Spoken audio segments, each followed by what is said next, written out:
Morning. How we doing? David Moore, Dallas Morning News. After seeing Dak in practice these last 2 days and talking with the medical staff today, can you say now that you're pretty comfortable that he's going to play on Sunday?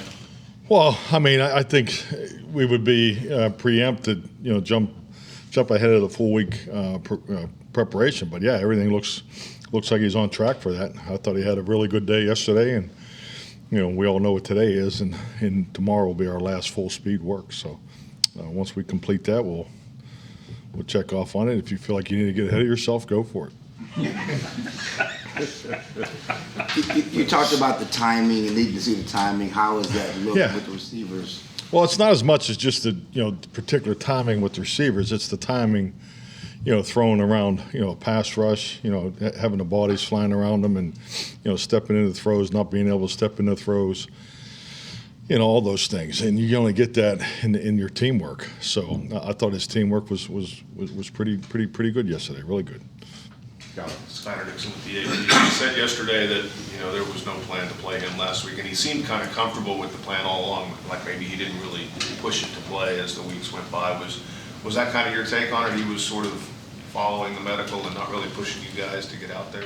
I think so. I think obviously having the doctor's appointment every Monday, Tuesday, the information to come out of that, set the plan for the week, make sure we hit the target every day, and just like he does everything, he just attacks that plan for the day, and he did that throughout the whole process. So that was the plan last week, and and that's why once we got over the hurdle of where he was, we felt like he was in the clear to throw as much as he could, because you got to build up the reps. That's why we threw as much as we did Friday, Saturday, and then again Sunday night.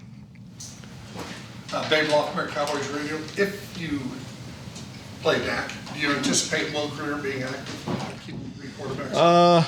That'd be a challenge. We got some things going on right now. It's when you get to this point of the week, and the biggest challenge is always in special teams, and John Fossil does an outstanding job keeping everybody ready, kind of really develop our young players. We have the young player meetings today and again tomorrow, but the special teams will really factor into that spot, and that's always the challenge. So, you look at Dalton Schultz. I mean, I look for him to go. He practiced full, but we'll continue to let him finish the week. But do you take a fourth tight end, or so all those conversations are on the table right now, and frankly, that's why we always huddle after the Saturday practice. Once all the work's in, then we make those decisions.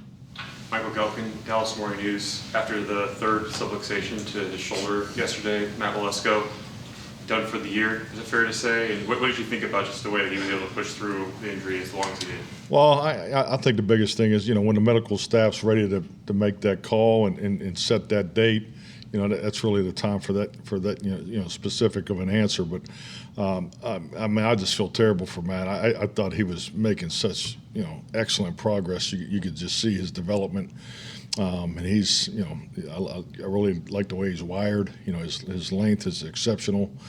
So he was making excellent progress here on the left side. So once we get the full diagnosis and set that, we can get into specifics of it. But it's very, very unfortunate for a young man like that, because this is the time of year you see these guys really starting to grow.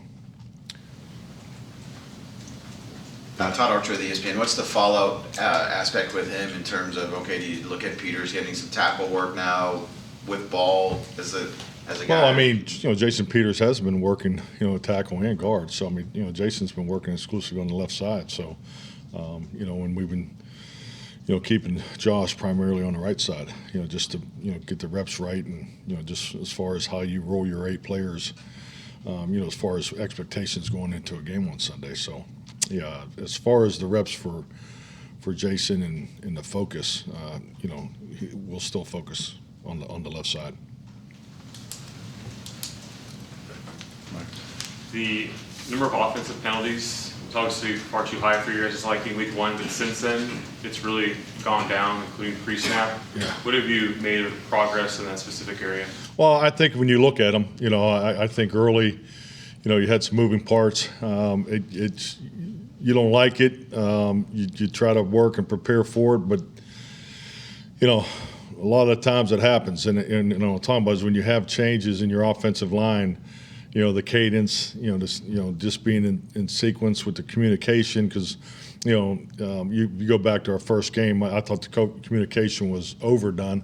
We were over communicating, and I think we were probably overcoached that fact, of how we wanted to be better, in the pre-snap. So I think just seeing the continuity of the offensive line playing together, so those type of penalties are, hopefully are gone. So that's part of it, and I just think like anything, the more your perimeter players, the shifts and emotions, and it's definitely tighter today than it was, in weeks 1 and 2.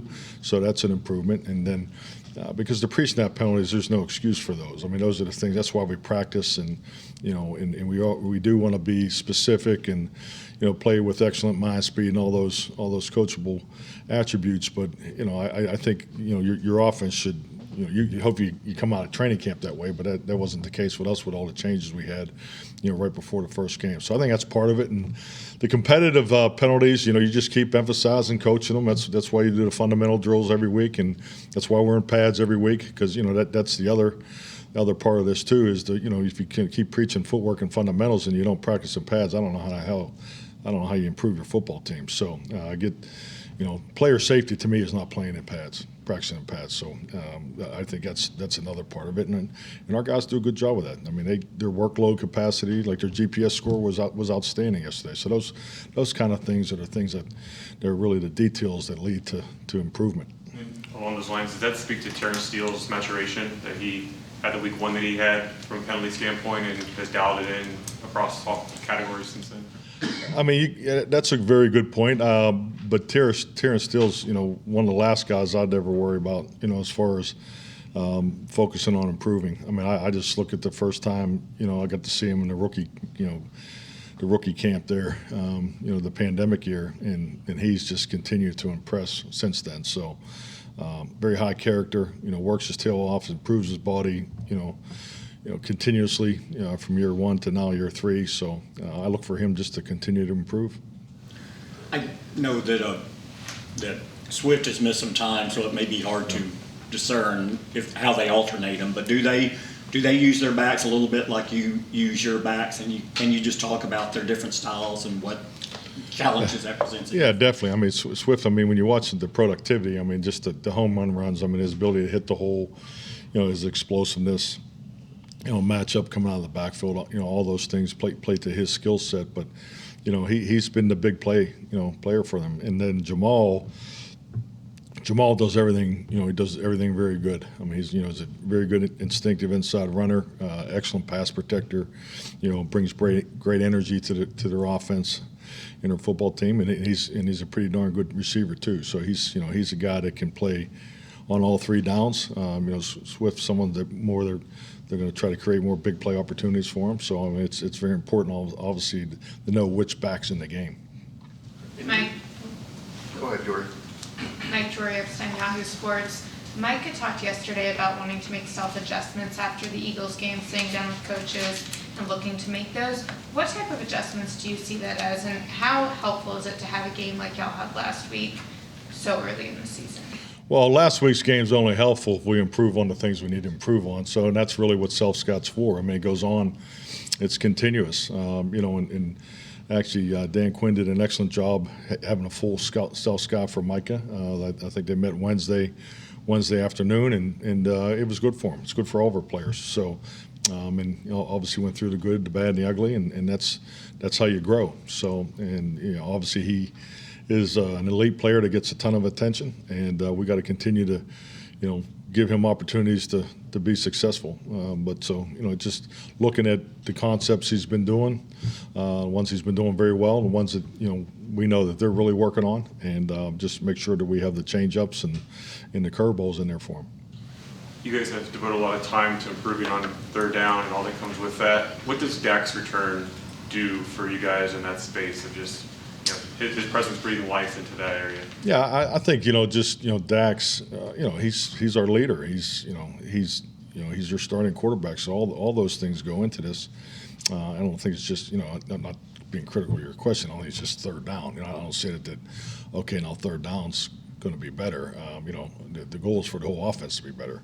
And no, I think like anything in this league, you get what you emphasize. And that's why we've been emphasizing third down. We've been really pushing a little more first and second down this week, just because that's another area we need to work on. So we just keep trying to move the numbers to where we feel like we need a little more work, and that's really for the whole offense. But I think just having him in the director's chair, gives us an opportunity to improve. Going back to your Green Bay days, the fullback was a pretty big part of your scheme. Haven't been on the roster much here, and there's a lot of teams in the league that don't have a fullback on the roster. What's your take on how the fullback has evolved as part of the offensive scheme in this league?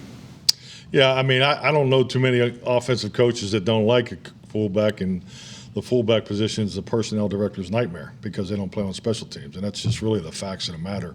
That's always the challenge. I mean, one year in Green Bay we had 3 fullbacks on our 53-man roster, but they all were contributors on special teams, and that's where the fullback position gets gets lost, and I think it's just.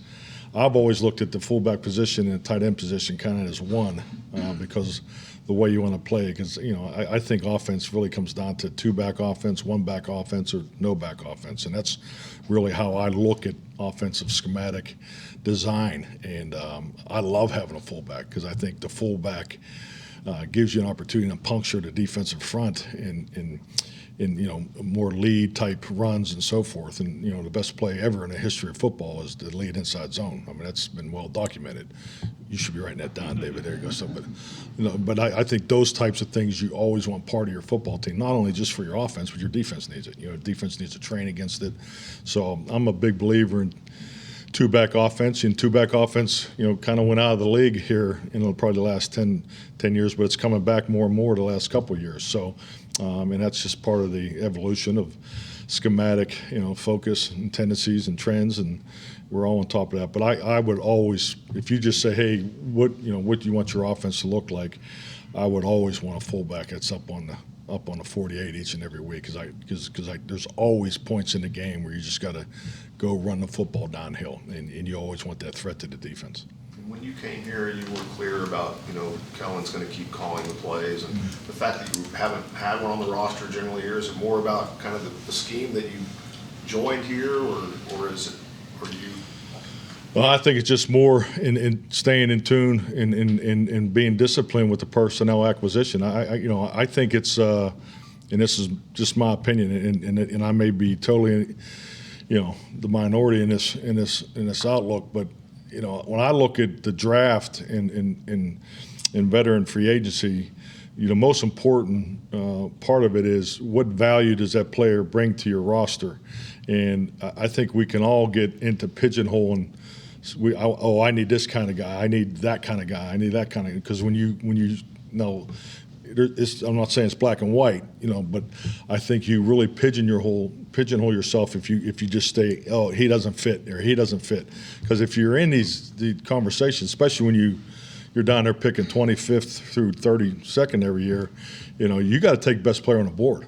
And now we all have measurables of what we want the overall team to look like, and you want long, twitch, speed, and all, we all get that, and our team looks that way, and I love that about our team. But boy, if you're passing up a really good football player because he doesn't fit your system, and these are conversations that I've had since 2006, then we got to take a hard look at our system.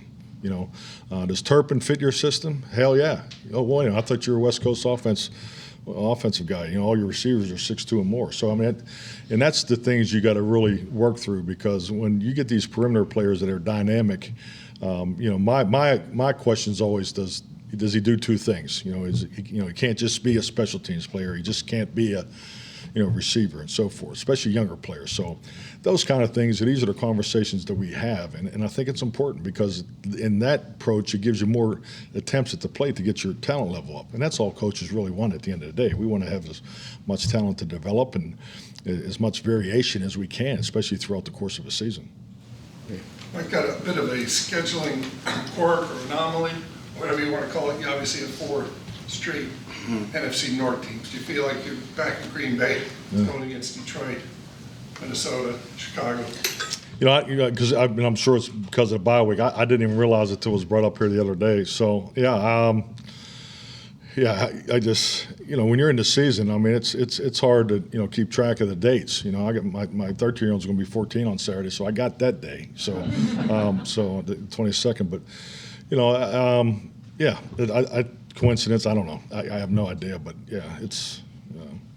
A lot of familiarity. I recognize uniforms, I'll say that. Does it make it easier in the sense that you're going to see each in these games when you put on the film from last week's game? Yeah, well, I think that's a good point because you look at the way their games are scheduled. So, I mean, and it's nice to see them play common opponents. Obviously the London game, the Giants and the Packers, I had a chance to watch that because, obviously that was early in the morning. So, I mean, you always try to watch as many games of teams that you haven't played in a while. See, I don't really worry about the division games because we put so much time and energy in that back in June and then again in training camp. So, the division games are kind of always working because you really set all your installations to your division opponents. So like when we install the runs and install one, well, the defenses that we're working on are the ones we're expecting our division to play. So you feel like you always have that part. But, when you haven't played the Lions in, 3 or 4 years and there's only 6 players left on the roster, that's a bigger challenge for your players. So, this is more about the uncommon opponent and trying to watch these guys as much as possible. And Chicago's got a new staff too. Minnesota's got a new staff, and we've played Minnesota the last 2 years, but this is going to be a totally different type of game when we get up there. So, and we haven't played Green Bay since I've been here, so and that's a different team than the one I coach. So I just stay on top of the uncommon opponent part because that's, to me, that's the big. I think that's a pretty good challenge for your team. All righty. All right, thank you. Thank you.